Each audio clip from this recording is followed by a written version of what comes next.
आप देख रहे हैं आपका favourite YouTube channel be wealthy और मैं हूं आपके फाइनेंशियल एजुकेटर स्वाति। आपने ये term FOMO, fear of missing out, कई बार सुना होगा। ये वही डर है जिसकी वजह से लोग अफरा तफरी में निवेश कर देते हैं ताकि बाजार की तेज़ी का फ़ायदा मिस ना हो जाए।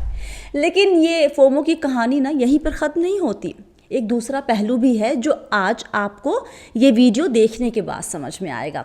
एंड तक देखिएगा। आखिर में एक सवाल है आपके लिए। शुरू करते हैं। एक मैसेज आया दोस्त का, यार एक सजेशन चाहिए था। हमने लिखा बताइए। दोस्त ने कहा घर खरीदने के लिए डायरेक्ट इक्विटी और equity mutual fund investment liquidate करना है। धीरे धीरे शुरू किया है ये करना। अभी 20% डायरेक्ट इक्विटी निकाला है। पेमेंट अगले 2 महीने में करना है, लेकिन बल्क अमाउंट यानी बड़ी रकम अगले 1 महीने में ही दे दी है। मैं डायरेक्ट इक्विटी इस हफ्ते में निकाल दूंगा, लेकिन म्यूचुअल फंड का क्या करूं? क्या मुझे म्यूचुअल फंड बाकी पेमेंट देने के करीब बेचना चाहिए या फिर अभी बेच दूं? ऐसा ना हो कि बाद में बाजार में गिरावट आ जाए।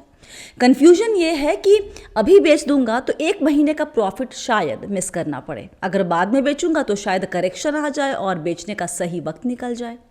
मैंने लिखा आखिर तक इंतज़ार मत करो, बेच दो। उसने कहा डायरेक्ट इक्विटी के लिए तो मैं श्योर हूँ, mutual fund is a bit tricky. अब मेरा सवाल, काहे म्यूचुअल फंड ट्रिकी है? जवाब मिला कि अभी बेचता हूँ तो मान लो कि अभी की वैल्यू 15 लाख है, वो 1 महीने के बाद 15.2 लाख हो सकती है। तो अगर पैसा 30-40 दिन के बाद चाहिए तो शुड आई सेल नाउ और फ्यू डेज बिफोर। और फिर उसने ये भी कहा कि डायरेक्ट इक्विटी अधिक अनस्टेबल और वोलाटाइल है। मैंने कहा कि अगर 1 महीने में 15 का 14.8 हो गया तो क्या? उसका जवाब आया इसका मतलब क्या होता है मुझे नहीं पता। आप देख रहे हैं ना कि इस कॉन्वर्सेशन में FOMO, fear of missing out, कितना स्ट्रॉन्ग रोल अदा कर रहा है। निवेशक इस फोमो का शिकार उस वक्त तो ज़रूर होते हैं जब उन्हें किसी फिनेंशियल गोल के लिए पैसे रिडीम करने होते हैं।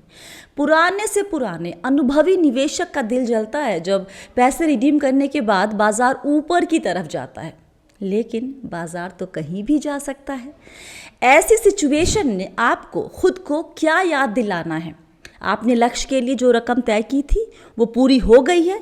अगर मैं अभी नहीं निकालूंगा तो पैसे ऊपर भी जा सकते हैं और नीचे भी, तो मुझे रिस्क नहीं लेना चाहिए। लेकिन असल में होता ये है कि हमें नीचे जाने वाला पार्ट रॉयली इग्नोर कर देते हैं, पता नहीं क्यों। शुरू में जो कॉन्वर्सेशन बताया है उसे याद करें। अगर वो दोस्त 1 महीने तक पैसे नहीं निकालने का फैसला करता है तो उसके लिए ये अगले 30 दिन कैसे होंगे? हर दिन या 1 दिन में कई बार बाजार की चाल पर नज़र रखेगा। अगर बाजार आधा % भी गिरा किसी दिन तो दिल की धड़कनें बढ़ जाएंगी। ऊपर गया बाजार तो भी इंजॉय नहीं कर पाएगा, बल्कि उसी उलझन में रहेगा कि अब निकाल लूँ क्या। नाउ टेल मी, ये 1 महीने की बेचैनी, is it worth it? Simple सा फंडा है ना लाइफ का। If something served your purpose, fold it and move on. लेकिन हमें हमेशा ये लगता है कि कॉम्प्लिकेटेड स्ट्रैटेजी ज़्यादा बेहतर होती है या बेहतर रिजल्ट देती है। सोचिए ज़रा, अगर पर्सनल लाइफ में कॉम्प्लिकेटेड रिलेशनशिप से ज़िंदगी बेहतर नहीं होती है तो इन्वेस्टमेंट में कॉम्प्लिकेटेड स्ट्रैटेजी कैसे ज़िंदगी को आसान बनाएगी?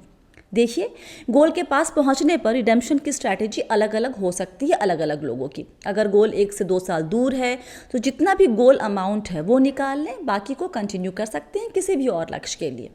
बच्चों की पढ़ाई जैसे लक्ष्य के मामले में पूरी रकम एक बार में निकालने की ज़रूरत नहीं है। हर साल फ़ी भरनी होती है तो 2 साल की फ़ी निकाल कर सेफ जगह पार्क कर ले, बाकी को आप जारी रख सकते हैं और फिर आगे निकालें। रिटायरमेंट जैसे गोल के लिए स्ट्रैटेजी अलग हो सकती है। कुछ लोग 5 साल तक के खर्च की रकम निकाल कर अलग रख लेते हैं, बाकी को ग्रो करने के लिए छोड़ देते हैं। ध्यान रखें कि लक्ष्य के 3 साल के पहले से चेक करना शुरू कर दें कि अमाउंट कितना एक्यूमुलेट हुआ है। किसी भी बहुत ज़रूरी नॉन नेगोशिएबल गोल जैसे बच्चों की पढ़ाई के लिए पैसे तय साल से कम 1 साल पहले तक किसी सेफ जगह पार्क हो जाने चाहिए। और निवेश करते वक्त या निकालते वक्त फोमो के बदले Jomo, Joy of missing out, practice करें। अब आपकी बारी। आप निवेश के साथ साथ या इसके अलावा कब कब और कहाँ कहाँ फोमो महसूस करते हैं? कमेंट करें, व्हाट्सएप करें और ईमेल करें। डिटेल्स स्क्रीन पर और डिस्क्रिप्शन बॉक्स में आपको मिल जाएगा। वीडियो अच्छा लगा है तो लाइक कीजिए। चैनल को सब्सक्राइब करना एकदम मत भूलिए। याद रखिए, आप हैं मेरे यानी स्वाति के साथ और हम सब हैं बहुत ही सावधानी और समझदारी के साथ अमीर बनने और अपने फिनेंशियल गोल्स पूरा करने के सफ़र पर। वक्त देने के लिए बहुत बहुत शुक्रिया। आप सभी को ढेर सारा प्यार और दुलार।